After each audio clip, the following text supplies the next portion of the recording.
Everyone, I'm Alejandro Garcia, and today I'll be talking about mental illness in the United States. Mental illness has definitely been one of the biggest topics talked about in the United States. There's been many cases of mental illness going around. It's in a huge rise right now in recent times. About 3.4 people in the United States have a mental illness of some sort, which is around 8 million people.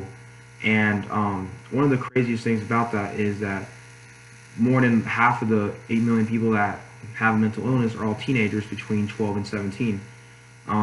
There's been many problems going around, big tragedies going around in the United States and the world. A good reason is like the Parkland shooting.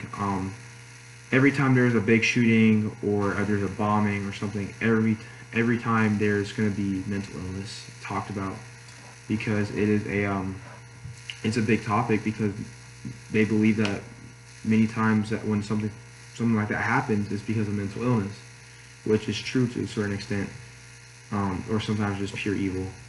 Um, like some of the most common mental illnesses is depression, anxiety, which really affects children in high school, colleges, even elementary schools. Um, Mostly, yeah, teens are affected. About 6 million teens are affected yearly from mental illnesses, and are actually diagnosed.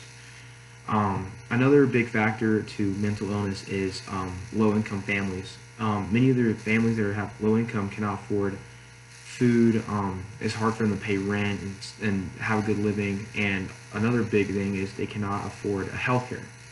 And a big thing that's going around is healthcare is not really having outreaches for low-income families that are suffering from mental illness. So there's a huge rise in mental illness for low-income families, which is pretty bad because the more low-income families have, the more mental illness.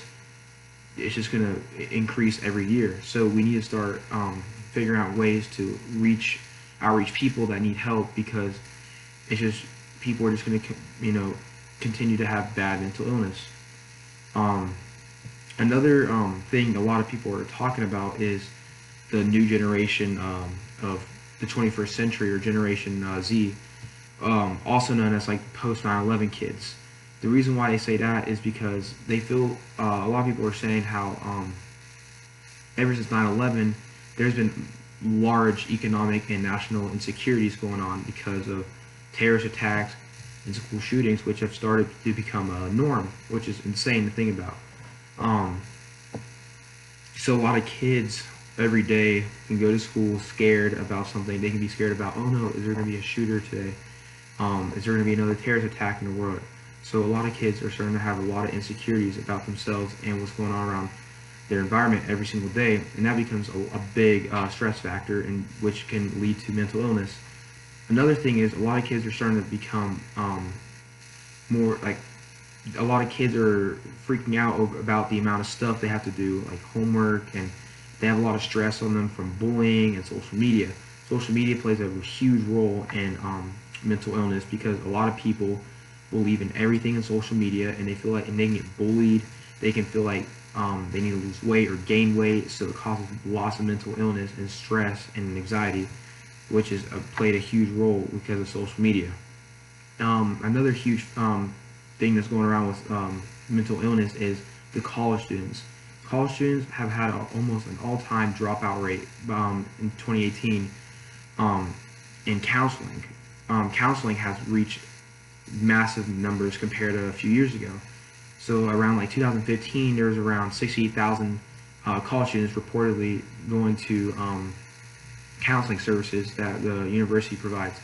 And in 2018, there's around, or 2017/2018, there's around 87,000 college students. That's about, a little bit over 20,000 more college students coming into counseling service. And there's a big reason for that.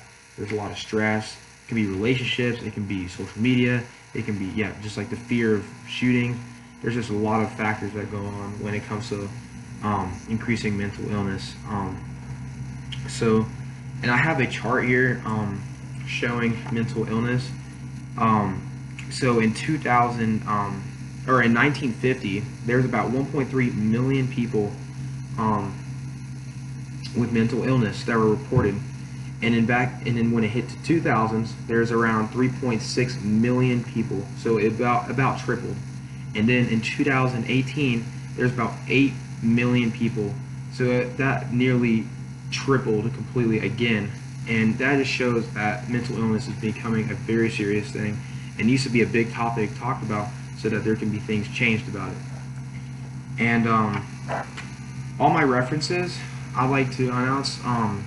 The first one with this a lady named Macmillan. She made a article named "Mental Illness is on the Rise" um, in the U.S. for a frustrating reason, and that was published in 2017.